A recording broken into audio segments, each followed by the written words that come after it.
ದೇವರೇ, ನನ್ನ ದೇವರೇ, ಆಗ ನಾನು ನಿನ್ನ ಯಜ್ಞವೇದಿಯ ಬಳಿಗೆ, ನನ್ನ ಆನಂದ ನಿಧಿಯಾಗಿರುವ ನಿನ್ನ ಹತ್ತಿರಕ್ಕೆ ಸೇರಿ ಕಿನ್ನರಿಯನ್ನು ಬಾರಿಸುತ್ತಾ ನಿನ್ನನ್ನು ಕೊಂಡಾಡುವೆನು. ಶನಿವಾರ 8 ಮಾರ್ಚ್ 2025 ಇಸ್ವಿ. ಈ ದಿನದ ವಾಕ್ಯ ಧ್ಯಾನಕ್ಕಾಗಿ ನಾನು ಆರಿಸಿಕೊಂಡಿರುವಂಥ ವೇದ ಭಾಗವು ಶ್ರೀ ಲೂಕನು ಬರೆದ ಸುವಾರ್ತೆ 8ನೇ ಅಧ್ಯಾಯದ 39ನೇ ವಚನ. ಯೇಸುವು ಅವನಿಗೆ, ನೀನು ನಿನ್ನ ಮನೆಗೆ ಹಿಂತಿರುಗಿ ಹೋಗಿ ದೇವರು ನಿನಗೆ ಎಂತೆಂಥ ಉಪಕಾರಗಳನ್ನು ಮಾಡಿದ್ದಾನೋ ಅದನ್ನೆಲ್ಲ ವಿವರವಾಗಿ ಹೇಳು ಎಂದು ಅವನನ್ನು ಕಳಿಸಿಬಿಟ್ಟನು. ಅವನು ಹೊರಟು ಹೋಗಿ ಯೇಸು ತನಗೆ ಮಾಡಿದ ಉಪಕಾರಗಳನ್ನು ಆ ಊರಲ್ಲೆಲ್ಲ ಸಾರಿದನು ಎಂಬುವಂಥದ್ದೇ. ಕರ್ತನಲ್ಲಿ ಪ್ರೀತಿಯುಳ್ಳ ದೇವ ಜನರೇ, ಶುಭೋದಯ. ದೇವರು ನಮಗೆ ಮಾಡಿದಂಥ ಉಪಕಾರಗಳನ್ನು ನಾವು ಎಲ್ಲರಿಗೂ ತಿಳಿಸುವಂತವರಾಗಬೇಕು. ದೇವರ ನಾಮಕ್ಕೆ ಸ್ತೋತ್ರ ಉಂಟಾಗಲಿ. ಕರ್ತನಲ್ಲಿ ಪ್ರಿಯರೇ, ಈ ವಾಕ್ಯ ಧ್ಯಾನ ಮಾಡೋಣ. ಈ ದಿನದ ವಾಕ್ಯ ಧ್ಯಾನದ ಶೀರ್ಷಿಕೆ ಸಾಕ್ಷಿಯನ್ನು ಸಾರು.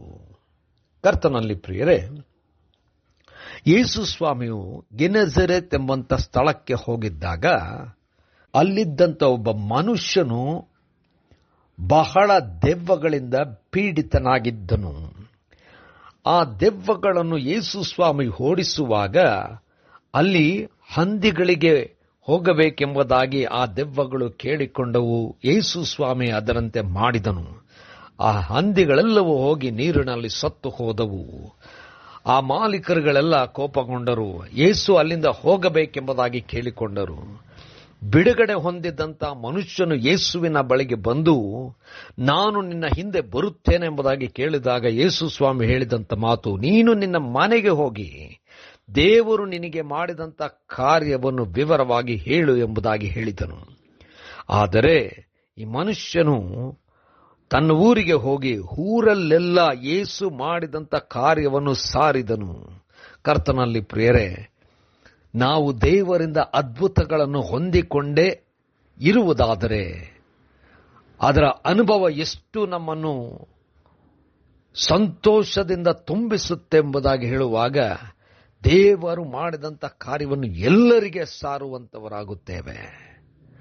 ನಾವುಗಳು ಅದರಂತೆ ಮಾಡುವಂತವರಾಗಬೇಕು. ನಾವುಗಳು ಅದ್ಭುತಗಳನ್ನು ಅನುಭವಿಸಿದ್ದೇವೆ, ದೇವರ ಆಶೀರ್ವಾದಗಳನ್ನು ಅನುಭವಿಸಿದ್ದೇವೆ, ದೇವರು ನಮ್ಮೊಂದಿಗಿದ್ದಾನೆ, ದೇವರು ನಮಗೆ ಕೈ ಬಿಟ್ಟಿಲ್ಲ.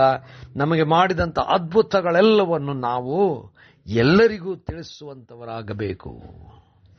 ಹೀಗಾಗುವಂತೆ ದೇವರು ನಮ್ಮನ್ನು ಬಲಪಡಿಸಲಿ. ಕರ್ತನೇ, ದಯಮಾಡಿ ಸ್ವಾಮಿ, ಕೃಪೆಯಿಂದ ನಮ್ಮನ್ನು ತುಂಬಿಸಿದ್ದಿ, ಆಶೀರ್ವದಿಸಿದ್ದಿ. ನೀನೇ ನಮ್ಮನ್ನು ಬಲಪಡಿಸು. ನೀನು ಮಾಡಿದಂತೆಲ್ಲ ಉಪಕಾರಗಳನ್ನು ಸಾರುವಂತೆ ನಮ್ಮನ್ನು ನಡೆಸು. ಯೇಸುವಿಗಾಗಿ ಪ್ರಾರ್ಥನೆ ದೀನತೆಯಿಂದ ಬೇಡಿದೆವು ತಂದೆಯೇ, ಆಮೆನ್.